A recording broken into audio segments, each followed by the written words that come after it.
Salam pemirsa, puji Tuhan. Kita bertemu kembali pada pendalaman Alkitab dan masih pada fokus buku Matius, dan kali ini kita akan bicarakan Matius 23 dan 24. Dan di samping saya ada dua narasumber, Bapak Situmeang. Salam Pak Situmeang. Shalom pemirsa. Dan di sebelah kiri saya Bapak Kaunang. Shalom, haleluya, puji Tuhan saudara-saudaraku. Pemirsa, sebelum kita mulai diskusi kita, ada baiknya kita mulai dengan doa yang dipimpin oleh Bapak Situmeang. Silakan Pak. Mari kita bersatu di dalam doa. Bapa dalam sorga, kami puji dan muliakan nama Tuhan pada waktu yang baik ini. Tuhan memberikan kesempatan bagi kami untuk mempelajari akan firman Tuhan. Biarlah Roh Kudus Tuhan menuntun kami, dan berkat Tuhan juga menjadi bahagian pemirsa pada saat ini ya Bapa. Terima kasih Tuhan, dalam nama Yesus kami berdoa. Amin.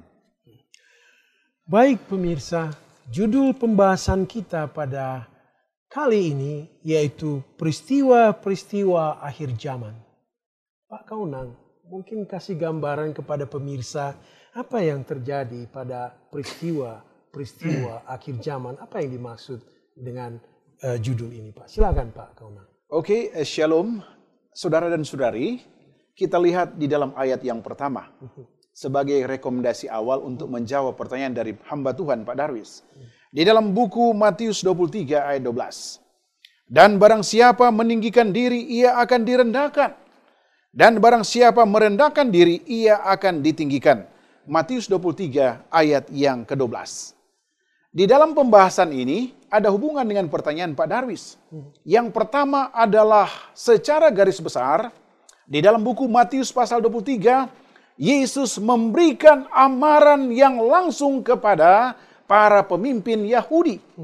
Untuk, hei kaum Yahudi, hei para pemimpin, bertobatlah Anda supaya keselamatan akan menjadi bagian mereka. Luar biasa. Korelasi dengan buku Matius 24. Ya, silakan. Ini bukan Yesus yang melakukan proaktif, tetapi murid-murid Yesus. Mereka katakan, hai guru, hai suhu, hai senior pastor.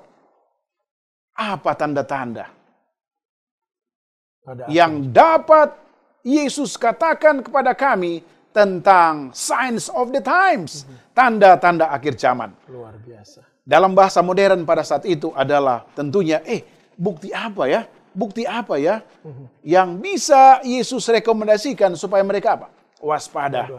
Dan tentunya kita akan ikuti beberapa poin penting sehubungan dengan pertanyaan Bapak untuk beberapa waktu ke depan. Terima kasih Pak. Amin. Mungkin Pak Situmeang bisa memberikan tambahan mengenai apa yang terjadi pada akhir zaman nanti. Terima kasih Pak Darwis. Peristiwa-peristiwa akhir zaman pada saat ini sudah terjadi. Ada dua poin penting di dalamnya. Yang pertama telah terjadi krisis. Amin. Krisis ekstern dari luar dan krisis intern.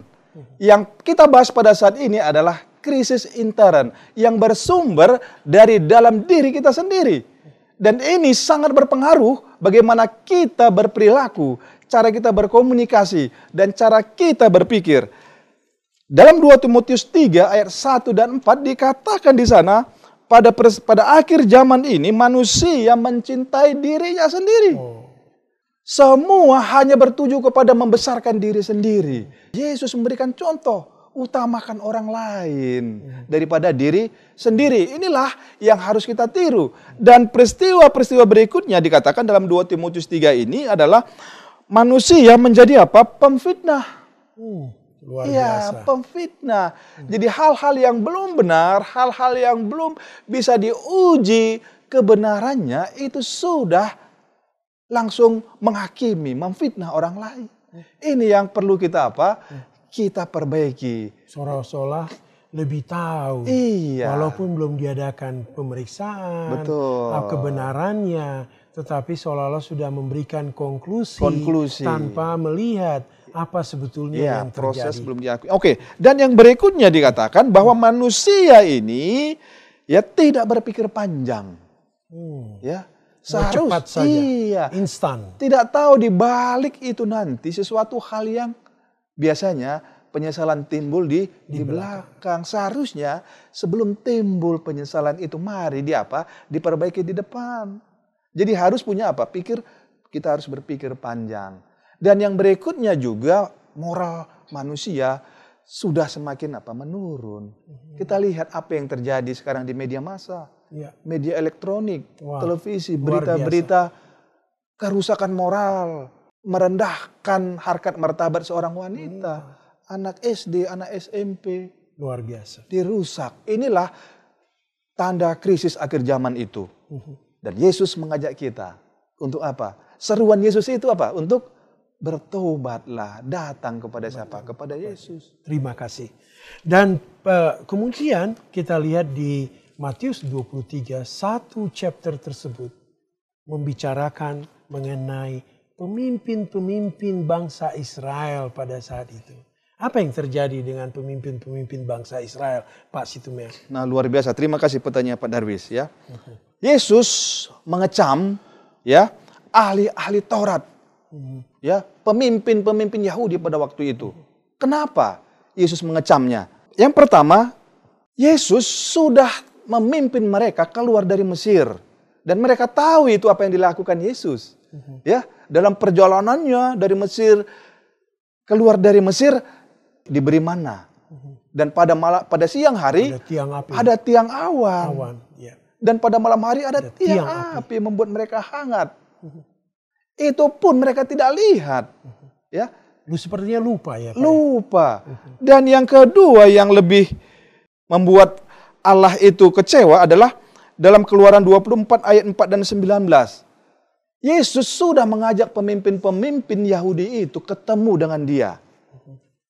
Siapa itu? Musa, Harun, Nadab dan Abihu. Dan 70 orang tua-tua Israel sudah diajak bertemu dengan Yesus. Melihat Allah langsung itu.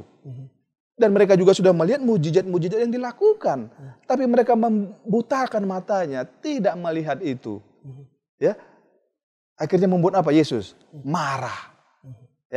Inilah yang ditentang oleh Yesus. Luar biasa. Pak Kaunang, kelihatannya bahwa pemimpin-pemimpin itu luar biasa pengetahuannya mengenai Alkitab. Sepertinya mereka begitu hafal, tetapi sini dikecam karena mereka tidak menghidupkan hal tersebut. Apakah ini juga zaman sekarang ini masih terjadi, Pak? Hal yang demikian, Pak. Mungkin Pak Kaunang bisa berikan gambaran kepada kita, Pak. Silakan. Oke, resolusinya sangat sederhana. Ya, silakan. Pertama adalah mindset, ide brilian, pendapat pribadi, pemaksaan konsep. Itu dihilangkan di nomor 2 dan 3, bahkan yang selanjutnya. Yang utama saat ini, pada zaman saat ini adalah menerima, how to accept the Holy Spirit. Bagaimana mengundang Roh Kudus supaya saya dan saudara sebagai pembawa kabar Injil, pemimpin-pemimpin agama, pemimpin para penatua dan sebagainya, memiliki kuasa Roh Kudus sehingga undangan Yesus Kristus tidak akan ditolak seperti para penatua, para tua-tua Yahudi pada zaman saat itu. Jadi bisa dihidupkan juga ya Pak. Amin, dengan Pak. adanya Roh Suci di dalam hati pemimpin-pemimpin. Sehingga kehidupannya juga menunjukkan apa yang sudah disampaikan. Haleluya, Pak. Betul. Bangsa Israel dulu mereka menyampaikannya tetapi kehidupannya berbalik jauh dari apa yang disampaikan. Kita berharap ini jangan terjadi lagi pada zaman saat ini. Ya. Pak Darwis. Terima kasih Pak. Terima kasih. Salam. Kami dari ASI Jakarta ingin mengajak saudara-saudari bergabung dengan organisasi ASI Jakarta. ASI adalah singkatan dari Adventist Layman Service and Industry. Adalah sebuah organisasi resmi yang dibentuk oleh Gereja Advent sedunia. Sebagai sarana untuk kita orang awam, apakah profesi saudara sebagai pengusaha, pegawai, profesional, trainer, pengacara, accountant, dokter maupun perawat, untuk bersama-sama mendukung dan ikut aktif dalam mengabarkan kabar baik di dunia usaha dimanapun profesi Anda masing-masing. Di ASI ini, kita dapat juga berbagi pengalaman pada sesama. Bagaimana pekabaran ini dapat sampai kepada orang lain. Dan kita dapat juga membagikan kepada sesama dan komunitas kita. Perkembangan dunia usaha, pelatihan, kesempatan usaha. Sehingga kemajuan dan peluang usaha dapat dibahas bersama untuk kemajuan anggota ASI. Mari bergabung dengan ASI Jakarta. Mari kita bersama membawa pekabaran baik ini di lingkungan profesi kita. Kunjungi website ASI Jakarta. Kami menunggu kehadiran saudara-saudari. Salam. Mengenai tanda-tanda akhir zaman ini, Pak Situmeang, mungkin Pak Situmeang bisa lebih membahas lagi lebih dalam ini, ya. Selain daripada kehidupan dari zaman sekarang ini yang kelihatannya semakin menurun dari segi moral maupun yang lainnya, mungkin bisa ditambahkan, Pak. Baik, terima kasih Pak Darwis ya. Kalau kita lihat tanda-tanda akhir zaman pada saat ini, kita baca dalam Matius 24 ayat 3 sampai dengan ayat 14. Apa dikatakan di sana? Yang pertama katanya akan terjadi, ingatlah dikatakan jangan ada orang yang menyesatkan kamu. Poin yang paling penting adalah dikatakan di sana akan ada nabi-nabi palsu yang mengaku Mesias dan akan menyesatkan banyak orang. Dan sekarang kita lihat apa yang tren terjadi. Ya, ada banyak penyembuhan-penyembuhan yang dilakukan. Ya. Nah, poin pentingnya adalah jangan kita melihat kesembuhan itu dari siapa, karena setan juga bisa menyembuhkan orang yang sakit. Inilah akan muncul nabi-nabi palsu. Dan juga dikatakan akan terjadi apa? Tanda-tanda akhir zaman itu akan ada deru perang. Ya, kabar-kabar perang. Dan juga akan terjadi apa? Kelaparan, gempa bumi dan lain sebagainya yang membuat manusia itu semakin apa? Semakin takut. Sehingga kita perlu datang kepada siapa? Kepada Tuhan. Terima kasih, Pak. Dan juga di sini, Pak, yang saya lihat bahwa tanda-tanda akhir zaman itu juga pada saat kelihatannya dunia ini semakin sulit dengan segala macam permasalahan yang terjadi, tapi pada saat yang sama juga pekabaran sepertinya semakin tersebar, ya. Sehingga kita melihat ada yang tiba-tiba yang kita tidak harapkan mengikuti Yesus, menjadi pengikut Yesus. Amin. Silakan Pak, tolong mungkin ini diberi gambaran sebagai bagian dari akhir zaman. Oke, metode Yesus sangat menarik di sini. Ya. Yesus melihat bahwa bukan ancaman, amaran tentang tanda-tanda itu yang Yesus maksudkan. Sebelum kita jawab pertanyaan Bapak pertama. Tetapi persiapan mental rohani. Nomor satu. Yang kedua, sikap kita menghadapi masalah itu. Formula-formula, rumus-rumus rohani yang harus kita persiapkan. Nah, itu yang Yesus tekankan. Jangan takut terhadap kelaparan. Nabi-nabi palsu jangan takut itu. Tetapi bagaimana persiapan Anda, murid-murid saya ini, supaya luar biasa mempersiapkan kepribadian mental rohani mereka untuk melihat bahwa loh, di sana akan datang bencana A, B, C, D, dan Anda sudah siap. Masuk kepada pertanyaan Bapak luar biasa, saya akan katakan di dalam buku Matius 24 ayat 13. Tetapi orang yang bertahan sampai pada kesudahannya akan selamat. Artinya bahwa tidak ada kata orang yang pertama, orang yang terakhir. Metode Yesus sangat sederhana. Bila mana kita melihat Yesus, orang yang terakhir pun akan diselamatkan. Orang yang pertama pun akan diselamatkan. Luar biasa. Yang kita agungkan sekarang adalah metode Yesus. Bagaimana Anda melihat metode ini, maka pekerjaan Tuhan, pekabaran Tuhan, banyak orang akan diselamatkan. Karena melihat metode yang luar biasa yang diucapkan oleh guru besar kita adalah Yesus Kristus. Jadi kalau begitu, kita perlu bertahan sampai akhir. Haleluya. Walaupun apa yang terjadi dalam hidup kita harus tetap di dalam perahu. Amin, Pak. Jangan sampai keluar dari perahu itu. Betul. Karena jika kita keluar dari perahu itu, maka bahaya menanti kita. Amin. Amin. Pak Kaunang, Yes, Pak.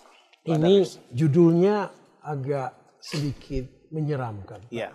Kehancuran Yerusalem. Amin. waduh Pak, ini Yerusalem adalah kota yang besar. Ya. Kota yang menjadi pusat industri bangsa Yahudi. Betul, Pak. Akan hancur. Amin, Pak. Silakan Pak. Oke, memang terjadi. Kalau kita pelajari dalam buku Yeremia pasal 1 ayat 1 sampai 5 dan buku Nehemia pasal 1 ayat 1 sampai 10, memang ucapan Yesus ini terjadi. Pada tahun 70 AD hancur semua. Luar biasa. Dari penguasaan dan penjajah Roma dan sebagainya. Namun pelajaran kita adalah sederhana sekali. Ya. Yesus bukan mengamarkan tentang kota itu sebenarnya. Tetapi tentang attitude dan sikap keras kepala dari orang-orang atau pemimpin-pemimpin Yahudi. Dikatakan bahwa Kristus melihat di Yerusalem ada poin-poin ketidakpercayaan. Ada poin-poin pemberontakan. Ada poin-poin untuk pembalasan dan penghakiman secara manusia. Artinya bahwa kalau kita melihat 4 bahasan tadi, poin tadi berarti kuasa Yesus pun, ajaran Yesus pun mereka tidak apa? Tidak menerimanya. Ya, Pak, itu penyebabnya. Ya, terima kasih Pak. Ya, Pak. Ini Pak Situmiang di sini katakan ada pembinasa keji. Ya. Mungkin Pak Situmiang bisa memberikan lagi lebih luas mengenai. Baik, terima kasih Pak Darwis. Dalam Matius 24 ayat 15 sampai dengan 22 dikatakan di situ, Ya. jadi apabila kamu melihat pembinasa keji berdiri di tempat kudus, nah poin yang perlu kita ambil adalah pembinasa keji itu apa? Ya. Ya. Selamat. Jelaskan di sini bahwa pembinasa keji itu adalah pencemaran, penajisan diri sendiri, Melakukan dosa sendiri. Ya, Pak. melakukan hal-hal yang tidak berkenan bagi Tuhan. Moral kita dirusak.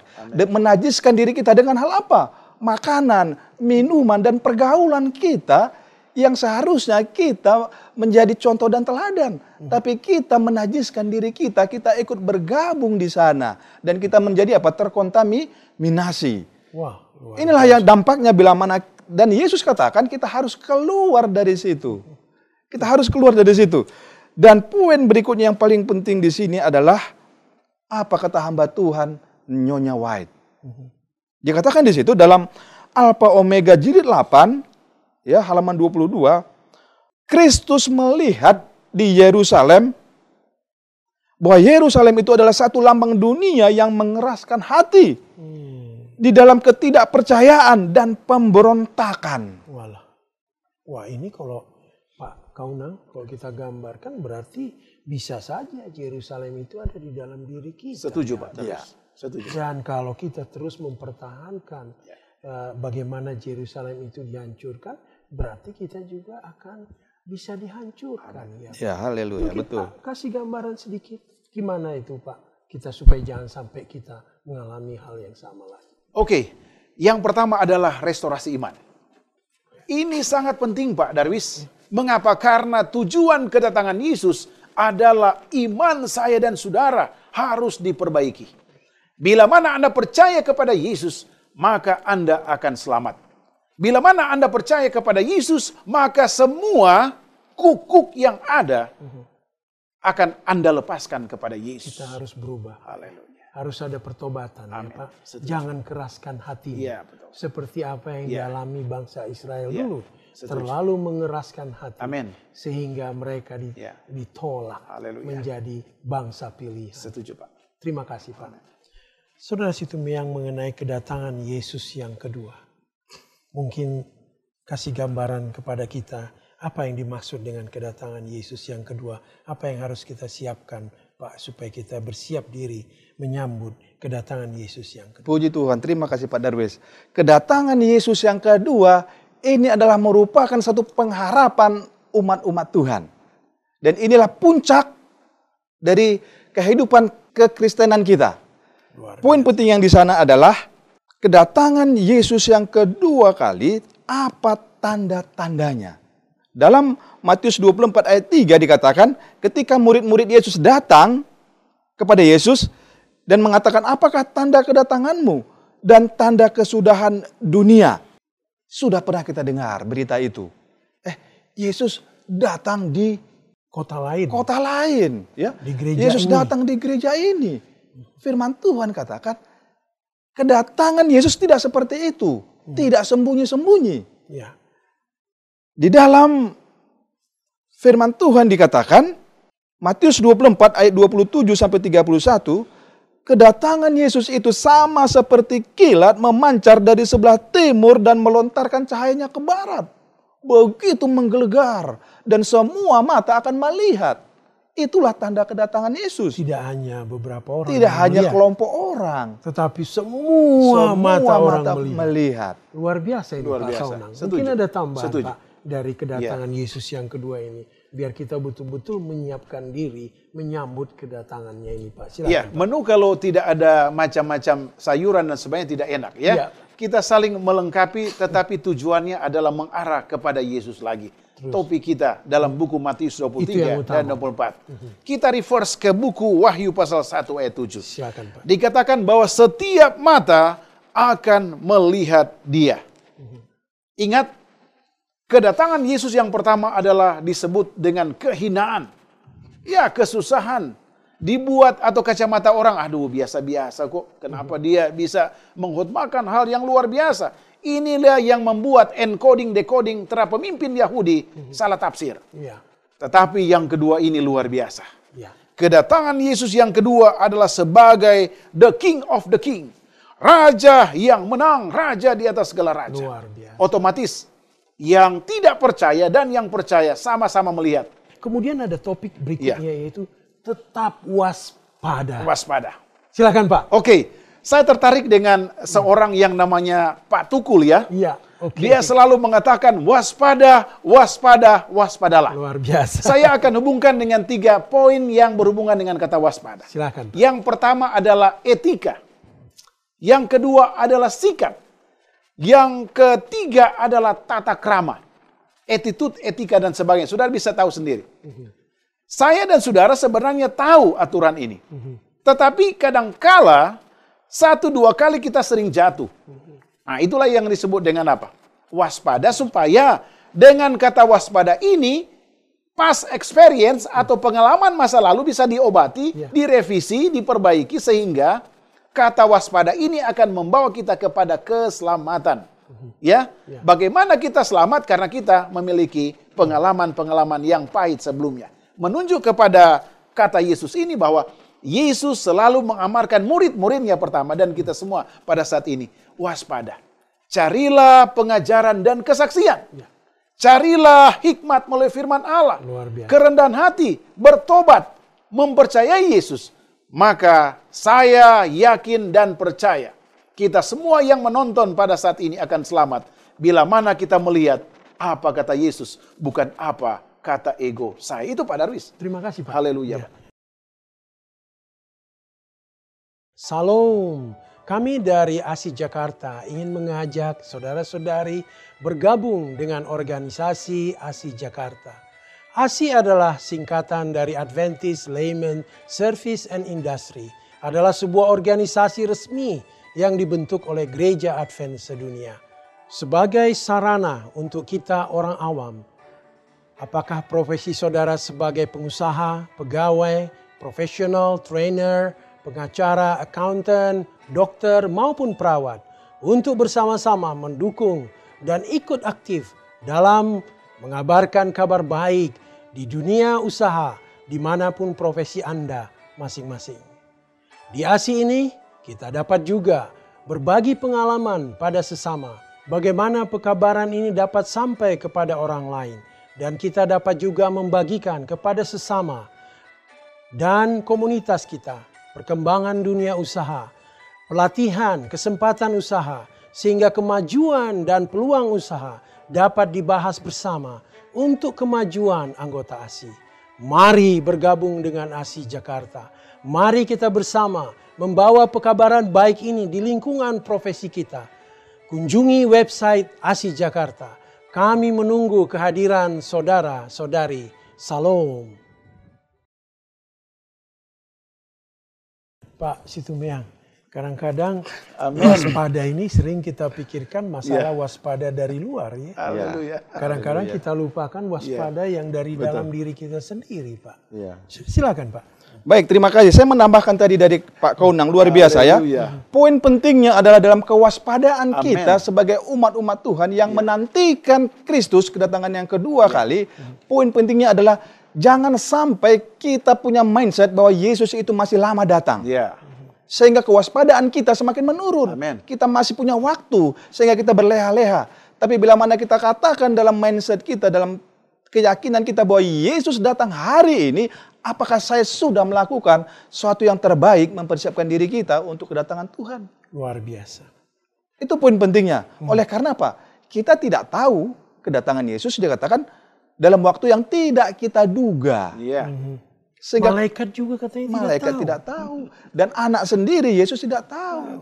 Hanya Bapa yang tahu. Sehingga mari kita tingkatkan kewaspadaan kita menjadi apa? 100%.